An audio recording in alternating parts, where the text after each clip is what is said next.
Hello hi வாங்க. இன்றைக்கி என்ன வீடியோன்னு பார்த்தீங்கன்னா வெந்தய கஞ்சிங்க. வெந்தய கஞ்சி செய்கிறது எப்படின்னு பார்க்கலாம்.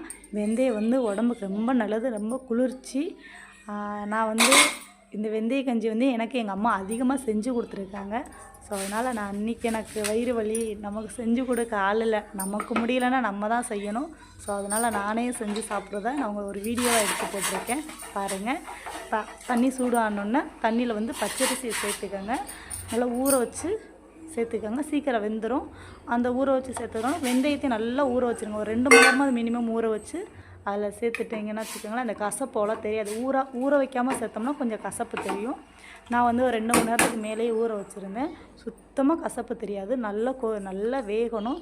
நான் எங்கிட்ட வெல்லத்தை நல்லா காய்ச்சி எடுத்து வச்சுருக்கேன். ரொம்ப இதாக காய்ச்ச வேணாம், நீங்கள் தண்ணியில் ஊற வச்சா கூட போதும், கரைஞ்சிரும். வெல்லம் கரைஞ்சோன்னா வடிகட்டி சேர்த்துக்கிடலாம்.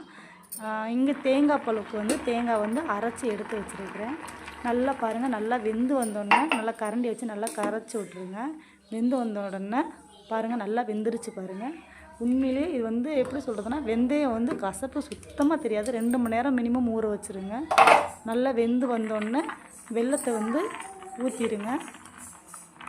வெல்லத்தை ஊற்றினோடனே வெல்லம் நான் அதுக்கு எவ்வளோ பச்சரிசி அளவு எடுத்துருக்கோன்னா அந்த அளவுக்கு தான் நான் வெல்லமும் எடுத்துருக்கேன். நான் எல்லாம் இனிப்பு கொஞ்சம் கம்மியாக தான் நான் எடுத்துருக்கேன். ஸோ வெல்லத்தை ஊற்றி நல்லா கிண்டி விட்டுட்டு கடைசியாக தேங்காய் பால் எடுத்து வச்சுருக்கோம்ல, அந்த தேங்காய் பாலையும் ஊற்றிட்டோம்னா அவ்வளோதாங்க வெந்தய கஞ்சி. செம்ம சிம்பிளான ஒரு ரெசிபிங்க. இதை அதிகமாக சாப்பிடலாம், உடம்புக்கு ரொம்ப நல்லது. எங்கள் அம்மா அதிகமாக எங்களுக்கு நாங்கள் ஒரு கிராமம், ராமநாதபுரம் டிஸ்ட்ரிக்டில் ஒரு சின்ன குட்டி கிராமம். அந்த கிராமத்தில் எனக்கு அதிகமாக எங்கள் அம்மா செஞ்சு கொடுத்துருக்காங்க. இதை நான் செய்யலை, நான் ரொம்ப எங்கள் அம்மா மிஸ் பண்ணினேன். ரெண்டாவது என்னென்னா, இது ரொம்ப குளிர்ச்சி. நமக்கு உடம்புக்கு முடியலைன்னா 3 பொருள் தாங்க, பச்சரிசி, அந்த வெந்தயம் நல்லா அதிகமாக சேர்த்துக்கோங்க. நான் எனக்கு வெந்தயம் கொஞ்சம் தான் பிடிக்கும்னால நான் கொஞ்சம் கம்மியாக சேர்த்துருக்கேன். வெந்தயம், வெல்லம், லைட்டாக சால்ட்டு, உப்பு போட்டுக்கோங்க, அவ்வளோதான். இதோட இந்த வீடியோ நான் வீடியோ எடுத்து போடணும்னு நினச்சதுனால அதை எடுத்தேன். இந்த கஞ்சியை ட்ரை பண்ணி பாருங்கள், உடம்புக்கு ரொம்ப நல்லது. வெந்தயத்தோட கசப்பு சுத்தமாக தெரியாது. சின்ன பாப்பா 2 வயசு 3 வயசு குழந்தைய கூட நம்பி கொடுக்கலாம்.